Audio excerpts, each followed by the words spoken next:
740 villages. sur 37 milliards moo 37 avance de démarrage. avance de parce que 37 milliards yooyu noonu en réalité ñaari partie la benn bi mooy avance de démarrage bi. oui beneen bi avance sur dépense engagée mooy waa ji peut-être mën na dem jënd câble. jënd lii jënd lii jënd lii.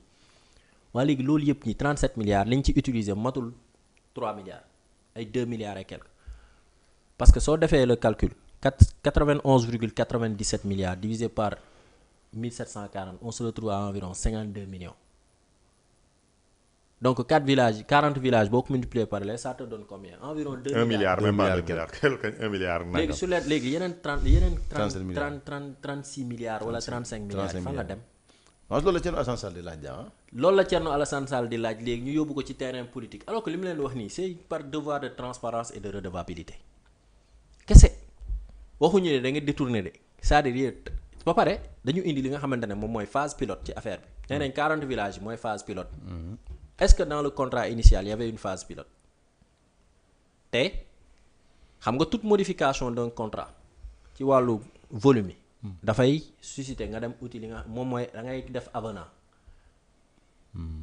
yaa ngi dégg. oui mais avenant yooyu est-ce que jaar nañ ci procédure normale parce que bu ñu toppee directive UEMOA à travers l'article 85 su ma juumul mais boobu daf ne avenant yi donc kii da nga ko war a jaaree ci procédure yi autorités yi nga xamante ne chargé de la régulation et de la supervision des marchés publics ñoom dañ ko war a yëg est-ce que loolu am na ci ak tamit bu fekkente ne yow da nga am volume bu gën a bari est-ce que même qualité bi ngay am sachant que li nga xamante ne moom mooy montant bi changé wul est-ce que même qualité bi la ñu am est-ce que même câble yi ñu doon wax qualité câble yooyu la ñu am est-ce que même qualité poteau yi la ñu am est-ce que même qualité transformateur yi la ñu am est-ce que même nombre de poteaux yi la ñu am ci village yi. il faut que ñu xam ko ñun si lii lañ leen woo terrain bii jarul ñuy dem di dugg ci ay politique ñoo Thierno Alassane Sall lii non ñoom Mané lii et cetera ñoo ñu li leen laaj c'est très simple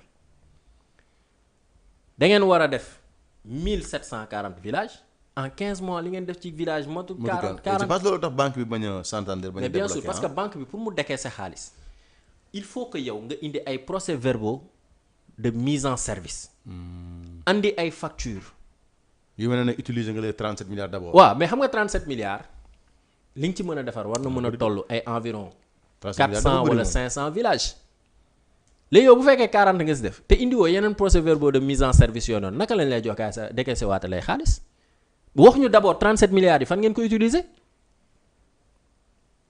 affaire yi dafa war a am souvent genre convention yi da ngay gis aussi kii def titulaire u marché bi dafay def ay li nga xamante ne moom mooy ay camp wala ay campement wala cité de chantier foofu la ñuy def seen bâtiment administratif yi espace de stockage yi et cetera waaw léegi nañ ñu wax ci Sénégal ci région yëpp fan la si AAPO def seen cité de chantier pour ñu dem vérifier waaw fan lañ nekk ci Sénégal loolu la leen Thierno di laaj parce que Thierno nee na def na tour gisul fenn foo xamante ne gisul fenn AAPO Espagne Thierno loolu la wax de. alors yomb na vérifier moom. waaw xam nga loolu yomb na vérifier. gisul AAPO Espagne gisu ko fenn ci Sénégal nee na moom tournée yi mu def nii Saint-Louis moo ko ci dese en plus contrat initial bi c'était sur la base de 5 régions. 5 régions yi. léegi yow am na ay régions yoo xamante ne dugal nañ ko ci biir mais naka la demee ci naka yan procédure lañ jaar. ñoo modifier contrat bon. donc la modification d'un contrat bu ñu fàtte na aussi Jean-Michel waxoon na ne li ñu naroon a électrifier ci ay villages am na plus de 200 villages yu ci yokk. donc mën na ci dugal 1600 la woon. waaw ñu yokk ci. 1500 ñu dem à 1700. 1600 ñu dem léegi 1740. donc yokk nañ ci 240 villages 140 villages. 140 villages. waaw donc mën nañ ci dugal yeneen régions yi. waaw léegi xam nga loolu noonu day créer avenant. avenant da ngay jaar ci procédure. non waxul loolu maanaam def ne Jean-Michel def ne. dañuy renégocier dañ ko renégocier avec AAPO Espagne. donc on garde le même nombre pour le même montant. le même montant avec plus de villages. 200 et quelques villages de plus. parce que dafa amoon surfacturation la wax. loolu c'est le discours. oui comprendre loolu c'est le discours xam nga bi muy wax surfacturation y a quelque chose boo xam ne très important. muy lan gis nga ce contrat clé en main la waa ji jaayuloo ay poteau par poteau nii gis nga mu ngi mel ni par exemple man temps yi may def clôture en grillage galvanisé yow boo ñëwee nga jox ma nga yónnee ma sa plan su ma lay defal devis doo gis transport bi doo gis prestation de service bi. ok tout est inclus. tout est inclus. c'est-à-dire que soo waxee prix wu. léegi nag tey jii par exemple yow boo jëlee poteau bi nag. nga dem Pàcc Lambaay. nga ne cornière bi.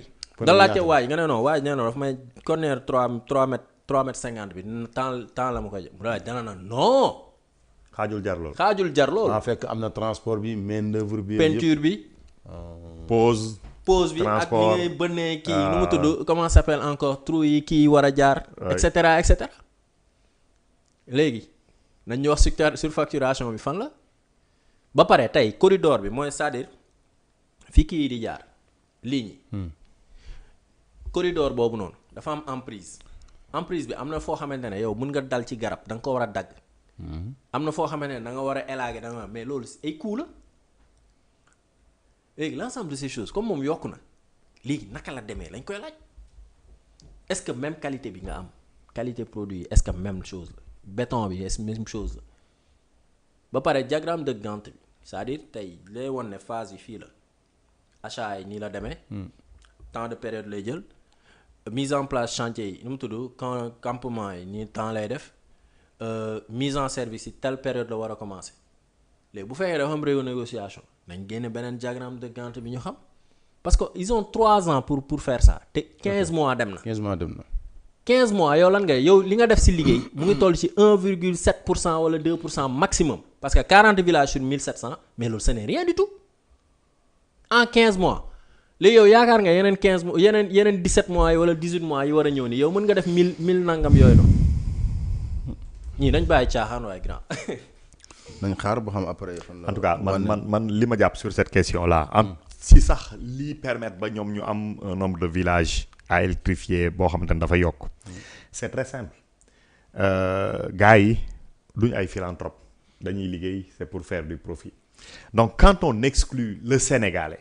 le Sénégalais mais bénéfice yi nga xamante ne moom la waroon am moom lañu répartir. le Sénégalais qui devait exécuter 60% du marché. c'est-à-dire que soo ko exclure moom li mu waroon am comme gain bénéfice loolu noonu mën na préfinancer 200 et quelques villages et peut-être je pense même que war na mën financer lu ëpp loolu moo tax d'ailleurs suspicion yi gën a compliqué c'est très simple donc pour man opération bi ñu def loolu rek la loolu rek moom moo permettre loolu espagnol bi soo ko permettre mu débarrasser wu de son partenaire sénégalais nga xamante ne il captait 60% du marché donc 60% des gains mais moom loolu moom ay yeneen bagage lay indi sax suspicion lay gën a créer quelque chose. man je me pose toujours cette question est-ce que bu ñu demee ba xam ne surfacturation dafa am il n'appartenait pas à AOPAO Espagne de porter plainte AOPAO Sénégal. déedéet foofu kaa ma wax la xam naa li nga wala mais non dama ne fekkee am na. j'ai très bien compris déedéet yow li nga wax ni beneen affaire la. non xaaral j'ai très bien compris surfacturation.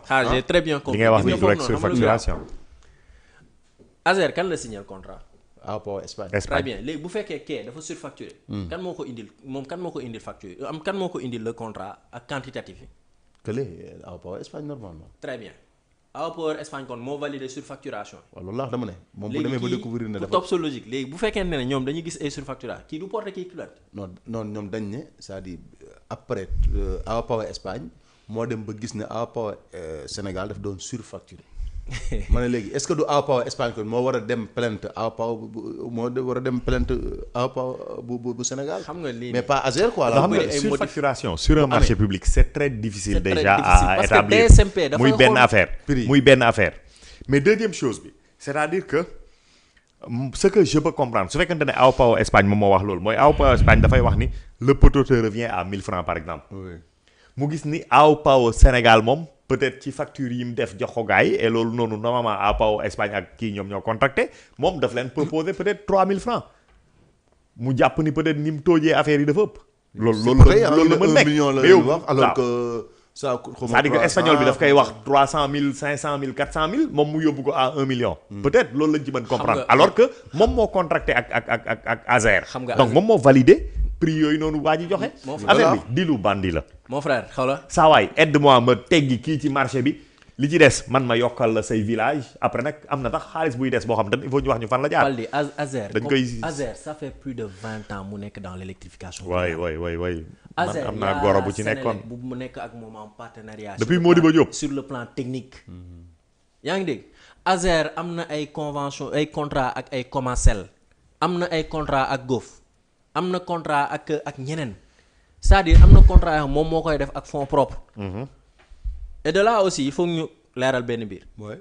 les 200 xaw ma 600 yi ñu wax ne 600 villages yi ñuy électrifié fan la ne depuis boobu ba léegi bi boobu ñëwee ba léegi man li ma gis c'est une centaine ay 160 villages matu ko sax boo ci génnee 40 villages à Port yeneen yi ci des mooy ay convention yi moom ak ay Comacel ak ay Gof mooy allemand yi et cetera électrification jamono jii nii PUDC sax mu ngi électrifié. yaa ngi dégg ANER mu ngi électrifié ak ñeneen ak ñeneen. mais dossier bi c'est-à-dire fañ ko bëgg a yóbbu moo sori question fondamentale bi lii la 40 villages nga def d'accord léegi 37 milliards yëpp lan ngeen si def bu fekkee da ngeen a jënd matériel stocké wala leen ñu matériel bi fan la ne. ak facture yi c'est très simple te bu ñu langaamoo si suspension marché bi 4 mois la durée bu ngeen fàttali ko. léegi temps bi ci des léegi nag. ak phase ya nga ne da nga def phase pilote. mais suspension bi est-ce que tere na leen liggéey sax. si après lañ commencé nee nañ. léegi yow man feneen fi ma gën a jaaxal mooy phase pilote lii c'est un contrat boo xamante ne par offre spontanée la offre spontanée yow il faut que waa ji am les capacités techniques et financières waa ji am na capacité technique. non en réalité phase pilote c'est tout le projet sax moom mooy nekk phase pilote munoo ci génne ci biir projet bi génne ci naan damay defar 50 ou 100 yoo xam ne pilote lay nekk. mu ngi noonu daal c'est-à-dire que tout le projet packaging bi moom mooy nekk phase pilote tu as 1000 nangam villages après il te restera peut-être 3000 villages ou je ne sais combien de villages. genre mooy genre échantillon daal. waaw phase pilote kañ c'est le marché. te phase pilote c'est-à-dire pour tester la ndax lii mën na. léegi phase pilote su jàllul nu nooy def alors que tu as un marché sur 700 villages da ngay récuser le marché est-ce que loolu mën na nekk. en tout cas li ñu leen di laaj daal c'est très simple. et que ñëpp war nañ si taxaw aussi wax si. c'est important parce que 37 milliards du lu ndaw 29 milliards gis nañ fi mu def toole en plus Sénégalais dañu laaj benn affaire surtout ñi nekk dans l'opposition imaginez coow lii nii. mu nekkoon jamonoy Macky Sall. c'est-à-dire Macky Sall nii moo nekkoon président quoi ñoom Ousmane Sonko ñoo nekkoon opposition kon ci plateau yi xoolal matin midi soir 24 heures sur 24 7 jours sur 7 365 jours sur 365 ci lii la ñu ne. ñoo ngi koy wax dañuy ñun de. waaw léegi opposition bi toog fii nii xoolal yow doo leen dégg.